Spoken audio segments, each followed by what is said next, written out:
What happens when a Fortune 100 mastermind decides it's time to build his own legacy? Welcome to our first episode ever of Por Si No Sabías? Now you know, the podcast where we champion the leaders changing our world. For more than 20 years, our today's guest has been a master connector of people, ideas, and resources. He spent over a decade shaping the social impact of America's most iconic brands. But now this visionary tastemaker is building his empire. His mission is simple but massive. Bring the authentic soul of Sonora to the nation's capital and leave an inalienable mark on the culture. He is the founder and CEO of Sonoran hospitality brands. Por Si No Sabías, now you know. Please welcome Aaron Almada. Aaron, welcome to Por Si No Sabías. How are you? Thank you. Thanks for having me. I'm really well. I'm so honored to be your first guest ever. I know, very exciting. A little nervous and exciting. Tell me more about you. What you want to tell our audience about who Aaron is, what passions do you have, and then we can get started. Sure. Well, my name is Aaron Almada. I am the founder and CEO of Sonoran Hospitality Brands. We're the sole purveyors of Sonoran culture and cuisine in the greater DMV area. And our first brand that we launched was Kahema Taco Bar, which is a full-fledged kind of catering company that provides, we have a signature taco bar experience for kind of private parties and events, but we also do traditional catering as well. And it's all kind of Sonoran-centered, Sonoran-inspired. So really proud of that. We're about like a year old. We launched in May of 2024. Thank you. And just it's been an exciting journey to kind of venture into entrepreneurship.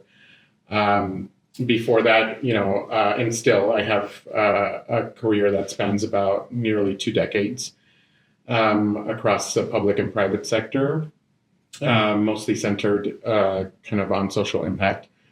Currently, I work with, I work for one of the most iconic Fortune 100 companies and brands in the country, leading social impact work in low to moderate income communities. Work that I'm also very proud of. And so, yeah, it's a little bit about me. I'm originally from Sonora, Mexico. My family immigrated to Tucson, Arizona when I was about 6 years old, and that's where I grew up, went to school. But I actually moved to the DMV area in the summer of 2012, so I've been here quite a bit after spending 10 years in the city in Washington. Moved out to Maryland, where I now reside for the last 3 years. That's amazing. I want to get started on what you mentioned, that you have over a decade of experience in the public and private sector. Nearly 2 decades. Nearly 2 decades. Tell me more about what was that shift for you? What was that defining moment that you said, I want to take this risk and become an entrepreneur, especially in this space? Yeah.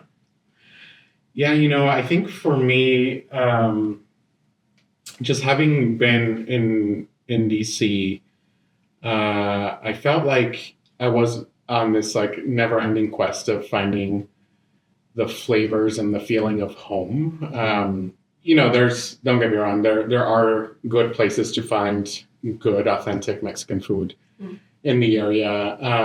But I think what a lot of people don't realize is that, Mexican food is very diverse. It's regional, and there's a lot of variety. And I think if you're not from the Southwest or haven't visited the Southwest, you haven't experienced probably Sonoran style food. And Sonora, for those of you who don't know, is one of Mexico's northern states. It borders actually the state of Arizona, and it has its own cultural and food heritage that is not broadly known, again, outside of kind of the greater U.S. Southwest region. And so I had this problem that I was in love with, that I wanted to fix. selfishly for myself, but also because I want other people to experience, the vibrancy and the rich flavors that Sonoran food and culture have to offer. And so that's kind of what gave me the push. Like I said, I've been in corporate America for almost 10 years now, and again, I'm very proud of the work that I do. But there's always been this kind of part of me that has wanted to bring my full culture to my work, and to the things that I create, and the things that I want to build. And so Sonoran Hospitality Brands has allowed me that space and that freedom to create in a way that allows me to bring my Sonoran culture to the forefront. That's amazing. Thank you. Okay, I'm going to ask this question, but I'm going to change it a little bit. So did you always picture yourself as a leader, just given that we're talking about entrepreneurship? I'm going to say, did you always picture yourself as an entrepreneur, and how did your leadership skills change building your company? Okay. I think being a leader in corporate America, right, there's different skills that you have and you acquire throughout experiences. Now that you're an entrepreneur, how has your leadership changed into kind of what you're doing now? Yeah, that's a great question.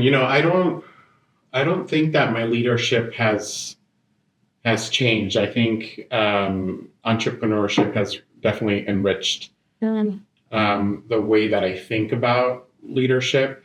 By the way, my philosophy around leadership is in the eye of who you're serving, first and foremost. And so, while I've definitely occupied roles and places where I think others have seen me or given me, the title of leader, and those have been circumstances where I, as an individual, have just felt a profound sense of responsibility. I think that's what leadership for me kind of boils down to, is responsibility for others and responsibility for a particular commitment or something that you're trying to, to achieve, whether, by yourself or with a group of others. And so kind of want to preface that first.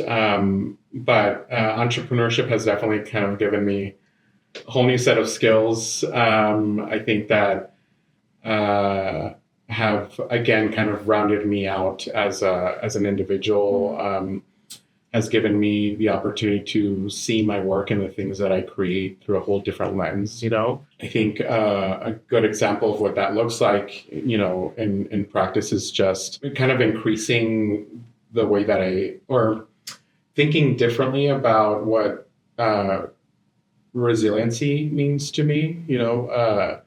Entrepreneurship is not for the faint of heart. It's been a journey. I definitely, again, would ask folks to seriously consider, entrepreneurship as a pathway.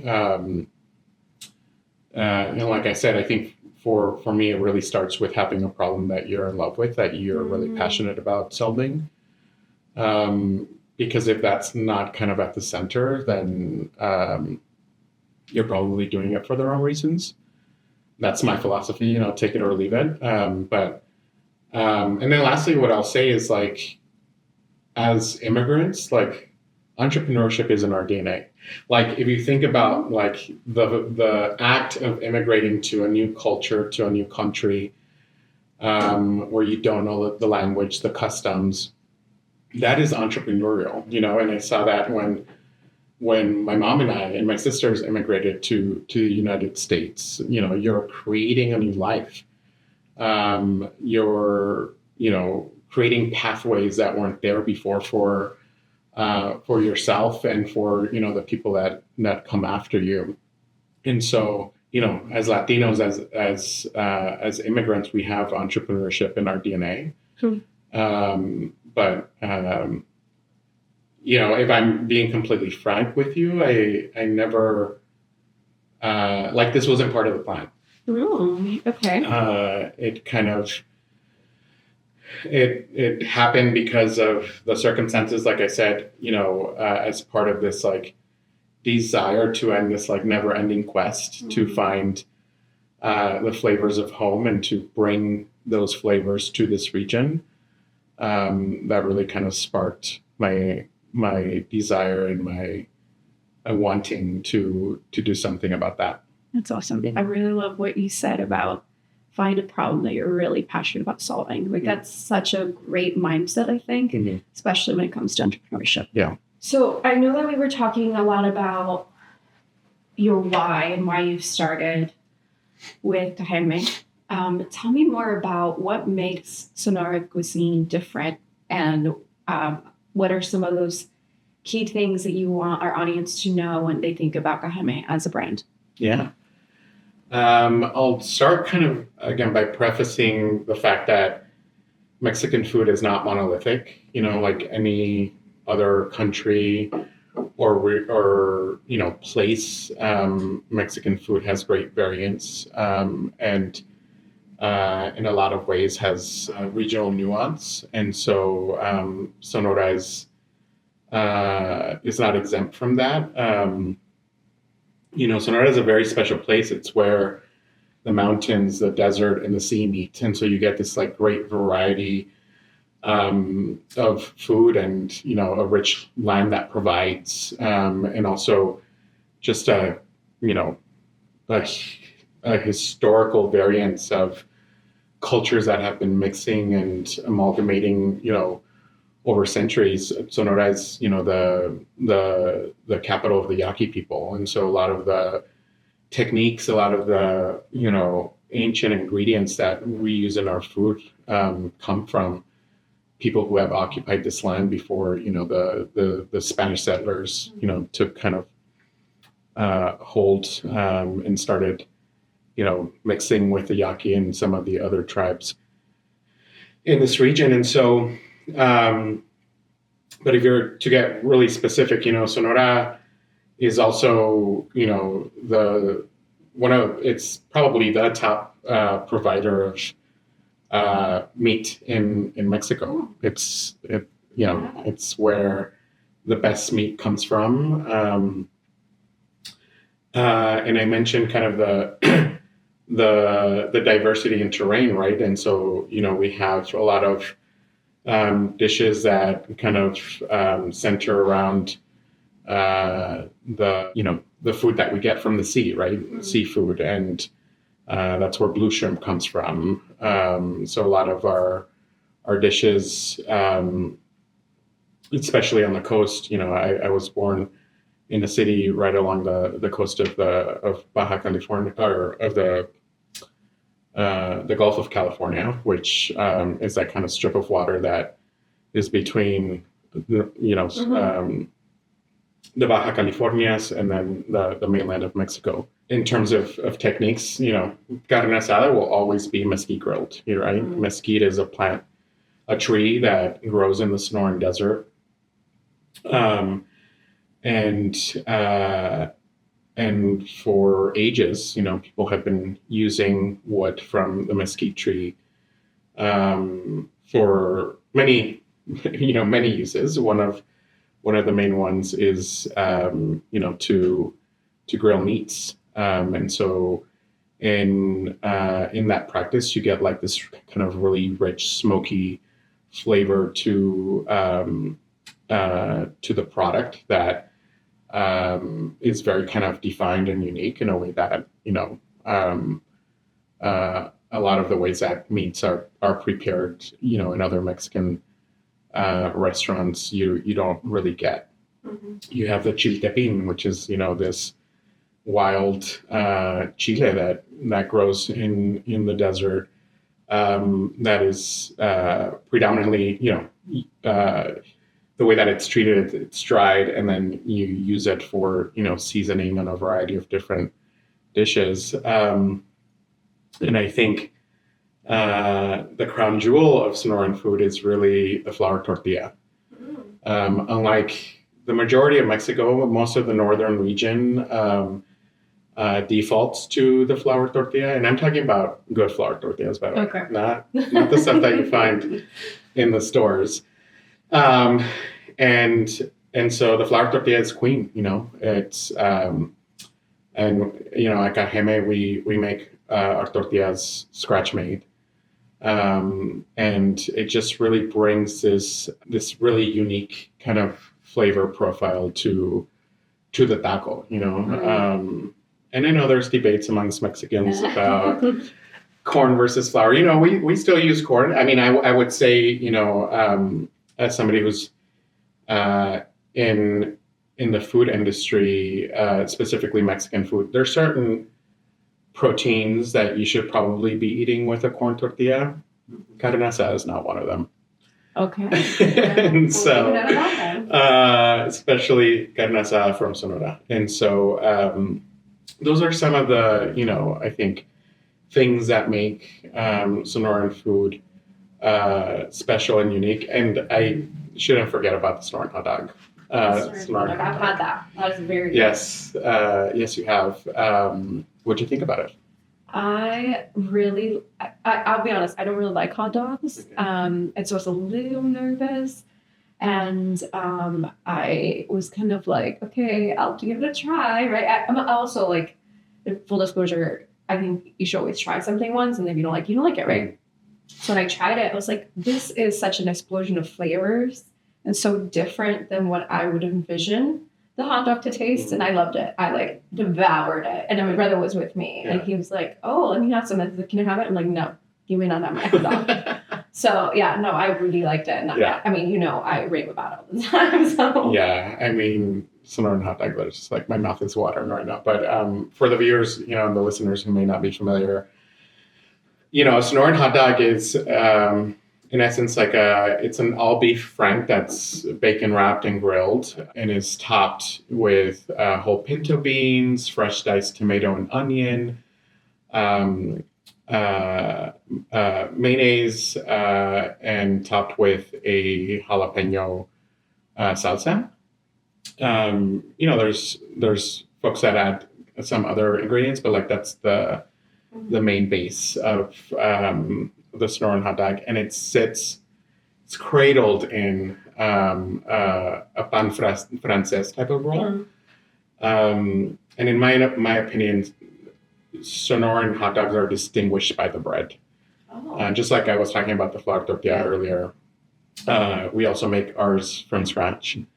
But it's such a like Sonoran icon. Obviously, it originated in the state of Sonora, crossed the border like so many things do. And so in Tucson, where I grew up, there's like restaurants, there's establishments built around the Sonoran dog. Okay. So it is quite a phenomenon, at least, in our region, although I've seen it, I've seen places that serve Sonoran hot dog, or call it Sonoran hot dog, unfortunately. Oh. They don't taste like one, but yeah, I got it. Oh, but I recently, somebody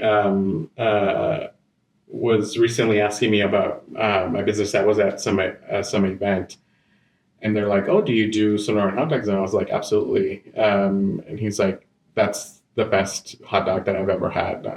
He's like, "I don't even know why people." Please don't hate me.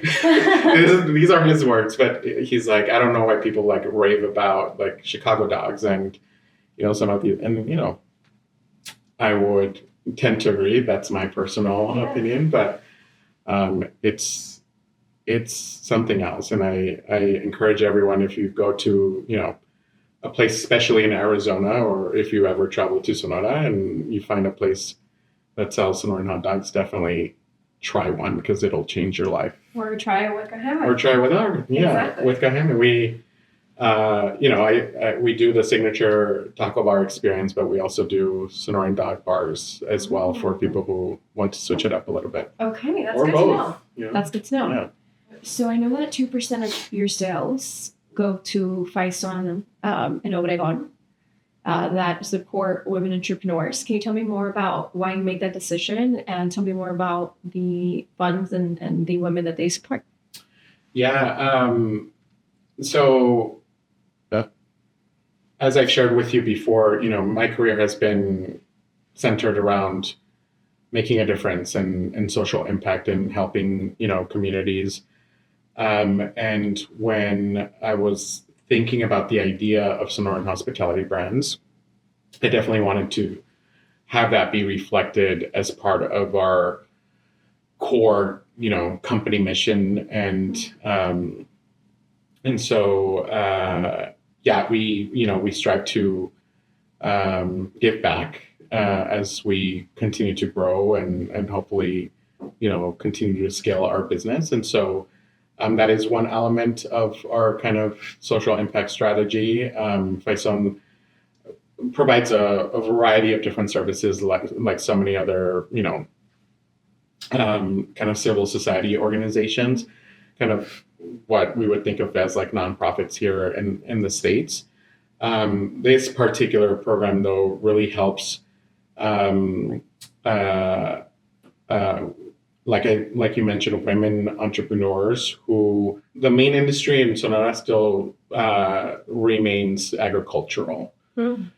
And so, especially in a lot of areas that, where there's still a lot of poverty, and not a lot of opportunity that are like not close to metropolitan centers.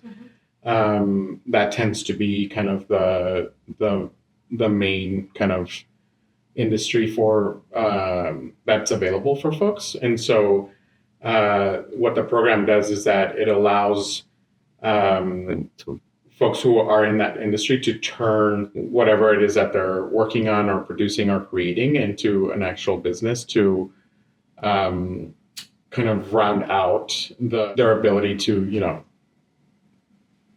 have like a life, sustaining type of job. And so it's work that, I'm really proud of. And there's just when I think about the entrepreneurial journey, as I was getting started, I've benefited from, a lot of resources here. I was able to have, a business coach with a local nonprofit. And I benefited from, mentorship from some other folks who are in the industry. I'm a, CDFI borrower. And so I know the importance of, access to capital, mentorship. And so if there's any way that I can kind of give back in that sense, especially in the place that, that gave birth to me, especially as I think about really central role that women play in our society, Mexican society, why not?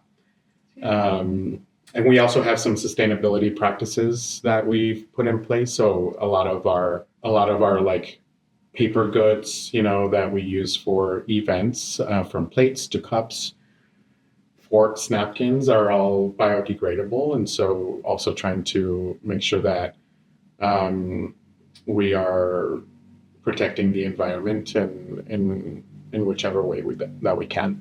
That's great. So as a proud Latino, a proud Mexicano, proud gay man, I'm sure there's a lot of misconceptions, both in the business world as well in the culinary setting. And I would love to hear more of your perspective on how you show up in these spaces and how do you handle these misconceptions? Yeah. This is a question that I've often thought about, throughout my career, and especially now that I've ventured into entrepreneurship. I think when it comes to Mexican food in particular, I think there's this overwhelming misconception, especially here in the United States, that Mexican food should and needs to be casual and inexpensive and lacking elaboration. And that simply is not true. Mexican food, ingredients, techniques are complex. There's a reason why Mexican food is one of 4 cuisines in the world that is protected by UNESCO. Mm-hmm. And so as I think about the experience that I want to bring to, my guests, my clients, I very much want that to be reflected kind of from start to finish. And I want to do right by Mexican food, especially Sonoran food, to give it its kind of rightful place in this country, in this region specifically, because there aren't Sonoran options, and I want to honor it, and so we take that very seriously at Sonoran Hospitality Brands. From and our main goal beyond the rich flavors that you'll get through the food, like we want every guest to feel, like they're at home beyond, just kind of having a seat at the table, kind of getting that feeling of being, in fellowship, with that feeling that you get when you're in fellowship with your community, with your family, with your friends. That is the experience that we aim to provide, for all of the events that we're hired for. I think for LGBTQ entrepreneurs, there's and I think this bleeds into like being Mexican and Latino. There's this misconception about, often, our businesses being kind of niche. Sometimes. And I don't prescribe to that notion either. Mm-hmm. I think gone are the times when we should be thinking about distinguishing between the mainstream and, the marginal, because like we're here, we have made significant contributions to culture, to art, to food. And so I think finally, a lot of that is being seen and being kind of becoming part of the mainstream. I don't like that word, but I think it's our responsibility to, again, expose people to our gifts, our talents, our creativity, and to, other variations of what it is that you're trying to, whatever it is that you're trying to create, whether that's art, whether that's food. I think we owe it to the spaces and the communities that we occupy to bring those gifts to them. Absolutely. And thinking about entrepreneurship, especially entrepreneurs that might be up and coming, that might be young, and that might see themselves reflected in your journey, what would be like what would be a couple of advice or pointers that you would tell them as they're going through that journey themselves? I've said it before and I'll say it again. Entrepreneurship is not for everyone, and it's not for the faint of heart. Luckily, Latinos are resilient. We talked about not just even if you're not Latino, right? Like resiliency and grit play a big part of deciding to take this journey. And as I've mentioned, it all starts and ends with having a problem that you're passionate about, that you love, that you want to solve. And I think before you get there, it's like really taking inventory on the why. Like, why is it that you are considering entrepreneurship, as an avenue, whether that's, whether it's, like a side gig or if you're seriously thinking about entrepreneurship as the one thing that you want to do, and really kind of sitting with those reasons, and make sure that you're kind of weighing the pros and cons of what that might mean for you and your family. And then, having a plan, having a solid business plan, and kind of like a journey map of what it is that you're going to need in order to make your idea a reality. Luckily, there's a lot of resources in the communities. There's organizations here locally that provide services to folks who are considering entrepreneurship from the very kind of early stages where you might be developing and working on a concept to, having access to like a business coach who can help mentor and provide you with like the technical assistance that you'll likely need in order to, get your idea, your idea from ideation to like proof of concept to like actual, launch. And then that provide access to capital too. I mentioned that I am a CDFI borrower. CDFIs are community development financial institutions for those folks who aren't familiar. But in essence, these are organizations that tend to provide small dollar capital. So they occupy that space where like traditional banks usually can kind of meet this particular customer segment. And so they kind of fill that gap in providing, capital to entrepreneurs and small businesses who may not be in a place where they can, as a business entity, have access to kind of more traditional small business banking products. And so it's usually how a lot of folks are able to build their small business credit. Again, they're like, they tend to be microloans, relatively fair rates, and again, is a great way to start building, that credit for your small business. Thank you so much for being here. As we close out, I want you to take a moment of reflection. If you mentioned that you just celebrated your anniversary.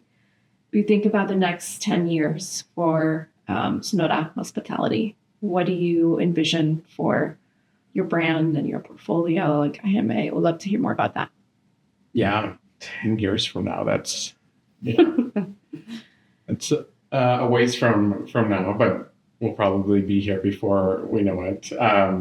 But I definitely envision a pretty vast portfolio of concepts. Maybe at some point a brick and mortar location, maybe one that is fine dining experience. We have some concepts that we've been developing that are in the works. Maybe a Bacanora centered bar. What's Bacanora? Bacanora is an agave derived spirit from Sonora. It has denomination of origin just like tequila does, so it can only be made in this region. It's if I were to describe its flavor profile, it's between like a tequila and a mezcal. It's made with a very specific agave plant that grows in Sonora and has its own kind of unique distilling process. Almada Bacanora is a concept that we're currently developing, and so hopefully want to be a part of introducing it and popularizing it here in the States, because not a lot of people are familiar with it. So yeah, it's Bacanora. And maybe some like packaged consumer goods that you might find in your local grocery store. Like the flour tortillas? Like the tortillas or very flavorful salsas and, Do you make the salsas from scratch? We make the salsas from scratch, yeah. So there's a lot of things, that we want to do. And so, but beyond, growing, expanding, scaling, whether that looks like an eventual like brick and mortar place. Just I want to make sure that Sonoran Hospitality Brands kind of stays true to that core mission of bringing that, that experience of like full-fledged hospitality to everything that we do. That will always kind of be at the center of any new brand or concept that we put out there, because that's where it starts and ends for us. So, well, that's great.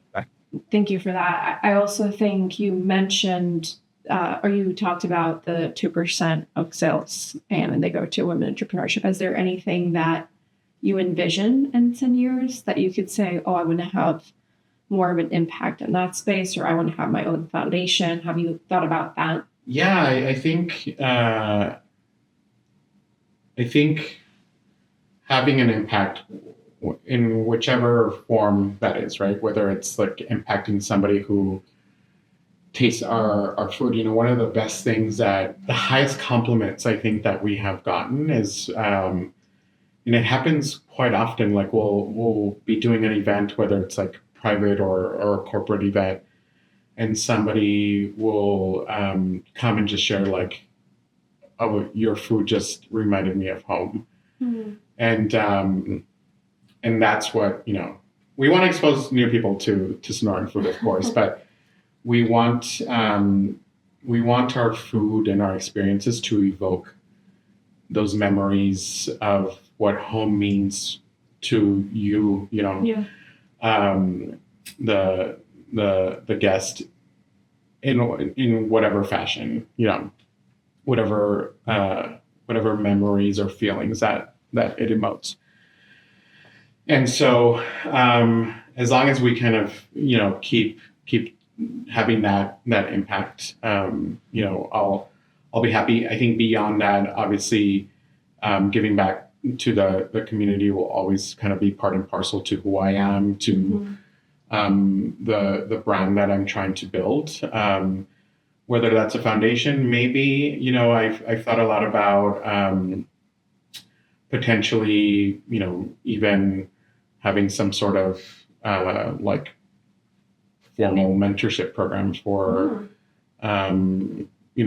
people who are interested in launching a hospitality business, because I've by no means know it all, but it's definitely been a journey where I've already learned a lot. I've also benefited, like I said, from people who have offered me really great mentorship and advice. And so I hope to be that to someone at some point or another, whether that's through like a formal program or even informally, as people are thinking about getting started. Would definitely want to kind of play that role. Awesome. Thank you. So thank you so much for giving me your Saturday this morning and coming. We're going to be starting a new tradition here, since you are going to be our first guest, of ending our podcast with the words "Por Si No Sabías," ... right? And then for our English-speaking members, or viewers rather, "Por Si No Sabías" means "in case you do not know." And really our goal with this podcast is to kind of reframe the Latino narrative that we've seen oftentimes for the last few years of the basic how Latinos are being portrayed in the media, right? And so we really want to raise awareness that we've been here, we're here to stay. We keep contributing to the economy in a very positive way. And so with that, Aaron Almada, Por Si No Sabías, what would you like to tell our viewers? Yeah. I love, by the way, the question and the ending. I would say what I would impart is that Por Si No Sabías, the success of this country is intrinsically tied to the success of the Latino community, to immigrants in general. I forget what the figure is now, but if Latinos in the U.S. were their own economy, that would be like the fourth or fifth largest in terms of GDP in the world. Like, just think about that economic power that we have. We're creators, we're tastemakers, we create art, experiences. We have so much to contribute. We love this country, and I hope that there comes a point that I get to see in my lifetime where we're seen for that, and that the narrative shifts from what it's been, historically, in the time that, I've been on this earth, and the things that, I've learned throughout history. And so that's what I would say is acknowledge the role that we play in the continued weaving of this country, because it has added value and will continue to add value. Thank you. Thank you for having me.